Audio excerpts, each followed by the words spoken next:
নমস্কার বন্ধুরা, আজকে আমি একটা নতুন সিরিজ করছি যেটার নাম হচ্ছে মধ্যরাত্রের অডিও ডায়েরি। হ্যাঁ, আমি অডিও ডায়েরি করেছি আগেও, যেটা সম্পূর্ণভাবে আমার পার্সোনাল, সম্পূর্ণভাবে ব্যক্তিগত। কিন্তু এই পার্সোনাল ডায়েরি মানে মধ্যরাত্রের পার্সোনাল ডায়েরিটা তোমাদের সকলের জন্য। আসলে কি বলতো, আজকের এই অডিও ডায়েরিটা তোমাদের বলবো জীবনের চাওয়া পাওয়া নিয়ে। জীবনের অনেক কিছু ঘটনা যেখানে চাওয়া হচ্ছে কিন্তু পাওয়া হচ্ছে না। এই মধ্যরাত্রের কুকুরের কান্না, মারপিট, সমস্ত কিছুই যেন এক অদ্ভুত, এই কান্নাকাটি, এই অদ্ভুত জিনিস যেন এক প্রভাব বিস্তার করে আমাদের মন মানসিকতার ওপর। আমাদের জীবনটাও এই চাওয়া পাওয়া যেন এই মধ্যরাত্রের কুকুরের কান্না, রাত চড়া পাখিদের কোলাহল, ঠিক এর মতো। আসলে মানুষ মানে আমরা, আমাদের সত্যি কি চাওয়া বা পাওয়ার কোনো শেষ আছে? সেটা একবার বলো, আছে কি? সাধারণত এই চাওয়া পাওয়ার শেষ আমরা খুঁজে পাই না। ভাবই বা কি করে? আমাদের যে এই ইচ্ছেগুলো, এইগুলো যেন প্রতিদিন প্রতি মুহূর্তে আরো গভীর থেকে গভীরভাবে বাড়তে থাকে।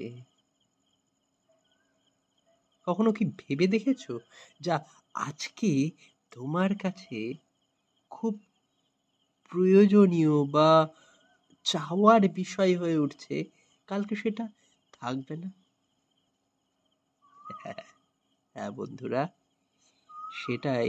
তোমার আর প্রয়োজনীয়তা বা চাওয়া পাওয়াটা অন্য বিষয়ে স্থানান্তরিত হয়ে যাবে। প্রত্যেক মুহূর্তেই সেটা হয়ে চলছে।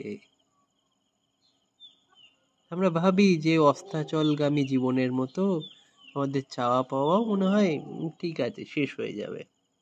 কিন্তু এই চাওয়া পাওয়া অনন্তকাল ধরে চলেই আসছে, চলেই আসছে, চলেই আসছে। এর কোনো কি শেষ নেই? আর এই চাওয়া পাওয়াটা তো আমরা অনেক সময় ভাবি যে প্রয়োজনীয়, তাই নয় কি? না বন্ধুরা, এই চাওয়া পাওয়ার কতটুকু প্রয়োজনীয়তা এখনকার বস্তুনিষ্ঠ সমাজে, সেটা বোঝা খুব দুষ্কর হয়ে ওঠে। জানো তো কেন?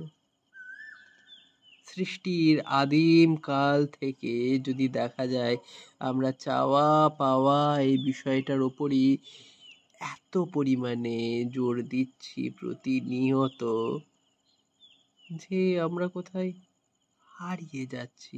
আর যত দিন বাড়ছে এই চাওয়া পাওয়ার গণ্ডিটাও আস্তে আস্তে পরিব্যাপ্ত হচ্ছে। আর তার সাথে সাথে আমাদের মানসিক অশান্তির কারণ হয়ে দাঁড়াচ্ছে। ভেবে দেখেছো তোমরা? ভেবে দেখিনি। আমরা সেই বিষয়টাকে ভেবে দেখি না। আর ভেবে দেখি না বলে কি সমস্ত কিছুর অসুবিধা শুরু হয়। সুতরাং কিছুটা হলেও আমাদের চাওয়া পাওয়াটাকে মন দিয়ে একটু দেওয়া উচিত, দেখা উচিত, তাই নয় কি? এতটুকুই আজকের অডিও ডায়েরিটা। যদি ভালো লাগে অবশ্যই জানিও, আর না ভালো লাগলেও জানিয়ে দিও। অসংখ্য ধন্যবাদ। ভালো থেকো, সুস্থ থেকো।